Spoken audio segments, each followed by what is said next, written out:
Welcome back into Great Day, Washington. We are just 9 days away from the coronation of King Charles III. This will be the 62nd coronation of a British monarch. And to get to know him a little bit better, there's a new documentary special that's coming out. This documentary is called Charles in His Own Words, and it provides a rare view into the real King Charles behind the headlines. And joining us now to tell us more about it is Peabody and Emmy Award-winning filmmaker Tom Jennings. Tom, welcome to Great Day, Washington. Well, it's great to be here. Thanks for having me. Okay, longest ever king in waiting, King Yes. Charles will be, and I feel like we've learned so much about the royal family over the years. What are we going to learn from this that maybe we didn't know about King Charles? There were so many things I did not know about King Charles when we started putting this film together.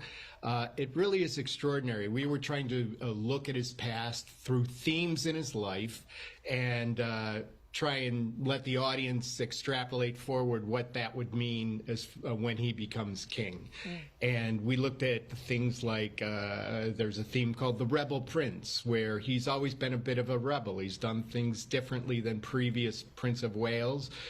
We looked at his search for a queen, things like I didn't know that he had dated Camilla in 1970 when they were both young people, and that because they did what young people do, they had an intimate relationship that made Camilla ineligible to become queen at the time, and they had to go their separate ways. Another thing you'll learn is just about everything Charles does, there's a calculation behind it. I like to say that he plays 3-level chess when the rest of us are playing checkers. He plays a long game with just about everything he does, from the environment, certainly, to his relationship with his soulmate, Camilla. I mean, they started dating 53 years ago, and here we are all these years later, and he is married to her, and she will be queen, and he will be king.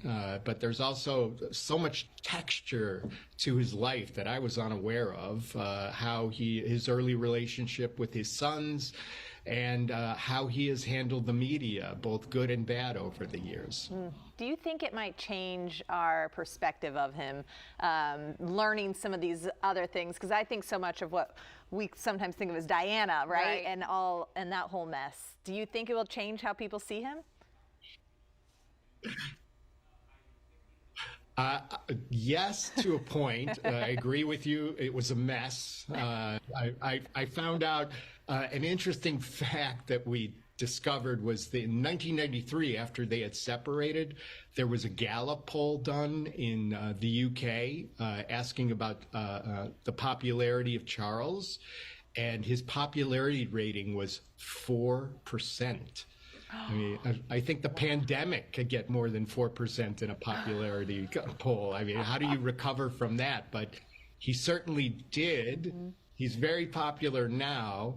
But when you learn about his childhood, for example, his father, Prince Philip, he could never measure up.